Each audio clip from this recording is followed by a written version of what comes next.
Words cannot describe how helpful it is. Literally. You don't have to talk about it. Think about it. Think about it. Before I had this program, and I told you I was quite honest and I'm transparent with you in what I'm saying, always. I bought Logos because of this. I didn't buy it because it had the Bibles and the commentaries and all the great stuff it has. I bought it because it had this. And I'm being honest with you. When I saw this, I was like, where's my wall? Because I was going to the library and writing everything down on my flashcards, right? Oh, what's the Turabian style? Is it author name first, second? You know, is the comma here? Is the period here? Right? And then you have a stack of this, of flashcards. Now you have this. When I go to, like I was just Wednesday, I was telling Valerie, I was at Avondale College. Who knows where Avondale College is? Who went to Avondale College? I was there talking to students, doing a demonstration. And naturally they're interested in Logos. But when I got to this part, the pins dropped. That's right. Okay. That's right. Okay, yes sir. We're going to show us that automatic update. Ah, Just have a quick footnote. yeah. So the analogy type is reference. What? So using the footnotes, is that where I type in my reference? No, you mean the bibliography? The reference is there on the footnote.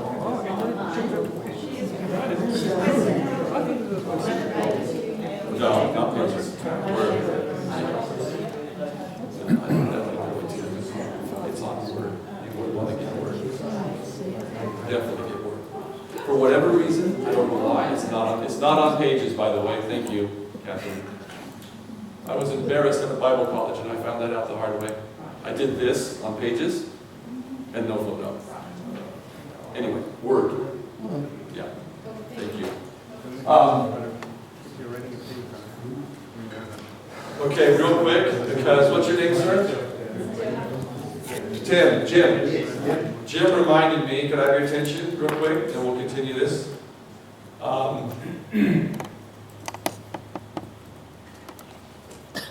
If you want to make sure your computer, your program, it'll do it automatically, but so once in a while it may miss. If you want to know you're updated to the most updated version of the software you have or want to have, in the command box you type update now. And then you click it, and notice what's happening here. It's saying, checking for updates. That's how you will find if you have the most updated version of the software you're on. Now I know this is updated because it just updated to those 13 resources. So if it updates, it'll be because it just happened in the last hour. But in your case, that's how you can check. And thanks for reminding me, Jim. How you can check that you have the most updated version. Okay? Is that now on P1 6? Yes. Does it work out? Once it's released to you. We got to get that for her. Yeah. Okay, so thank you for reminding me that. That's update now. I can stop the update by clicking the X because I know this is updated. Now, let's go back to where I was. Keep it at Bible Knowledge Commentary, please. Oops.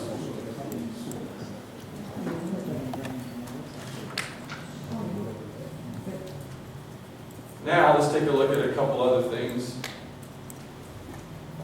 Same thing, we're at Luke 1 through 4. So we showed you, Catherine, and everyone how to copy and paste with footnotes, right? Now, let's highlight the first sentence of this Luke carefully identified with believers to the period there, that first part. And then for those of you who are Windows users, right click, two-finger click for Mac, and notice this box pops up. I got to talk about this box for a second. Everyone there? There's a lot of things happening on this box. I'm sure there's a technical term for it, I just call it a box.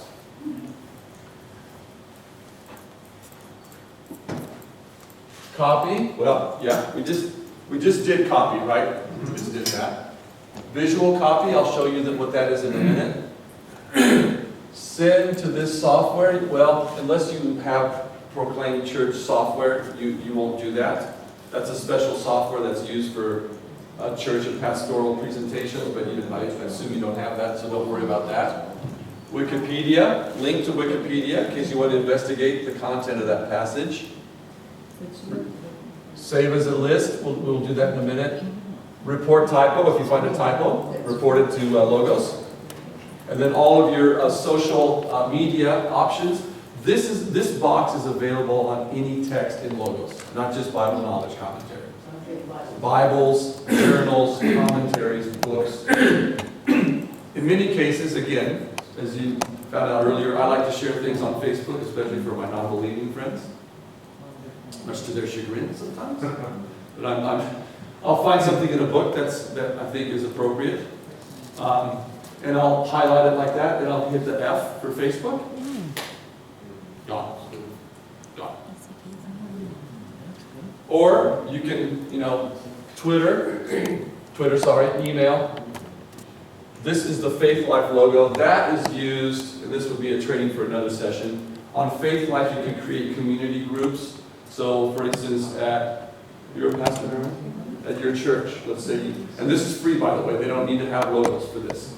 You can go to Faith Life, create a community group for your church where they can access that, and you can share things with them with your logos on the community group. Okay? Everyone catch that? You can do that on the Faith Life website. That's beyond this training here, but it ties in with the little green thing. Okay? Then other ones here. Add a clipping. I'm not going to work. Community note. In some cases, you can actually ask the author. The author has to agree to it. So this is brand new in Logo 6, so don't do this yet. We have to find out more info on this. But in some cases, you can ask the author a question of a book you're reading, and then show information. The ones I want to point out to here is, again, you can create community notes on Faith Life website. And you can create a group and have everyone share. In particular, let's say you're doing a Bible reading, you can create a group and have community notes where people can share how that verse, chapter is speaking to me, you, whoever on that. And it's quite a good thing, especially for, do many of you guys do small groups in your churches? Perfect for that. Perfect. Okay? Now, what I want to show you here in particular is this visual copy. So I'm going to hit visual copy, click,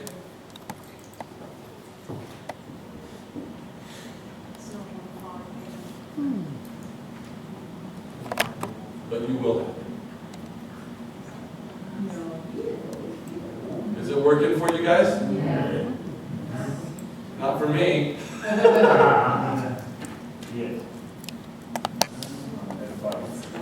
You can see what it's done. What has it done? Share with the class. What has it done? There it is. Different layouts for, It's like that. and then you send that to PowerPoint. By clicking, see the send to up there? PowerPoint or Keynote. If it does have keynote. It's right there. Send to. So mine doesn't have keynote, does that mean it's, Well, you know, Keynote is for Macs. PowerPoint. I must be a lot. That is so cool. That's good. Visual copy, in my opinion, is one of the best things about Windows 6. Not on 5, sorry. It will be on when you get 6. So pay attention. This is really, when it comes to sermon prep, Yeah. you guys use PowerPoints and Keynotes for sermon prep? This will save you massive amounts of time. That's good. Can you do it with images as well? Yes. On the images, same thing. Click, send to PowerPoint. Okay? Now realize the other things, peripheral, now I'm speaking mainly to the pastors, that this will do for you. Let me rephrase this. How long is it taking you to prepare a sermon roughly now? How long, roughly? From start to finish? Depending on the subject, I know. Huh? How long? Up to 8 hours. Speak or forever hold your peace. 10 hours. Between 6 and 18 hours? 10. About 10. Amos? Because Probably you about got 6 or 8. 6 or 8? Okay, good. Realize now, okay, this isn't the end all to end all, but it's certainly going to cut down on that time. Certainly. Between the Bible study, the commentary, the Bible, the languages thing we did earlier, this, I'm going to show you in a minute the sermon starter guide. You should be able to knock that down to probably a couple hours, 2 or 3. Now, assuming you can do it in 2 or 3, which you should be able to, which is what pastors tell me they're doing it in. What does that do for your pastoral life now, in terms of freeing up time? More time for the golf swing now. Absolutely. Go ahead, Will.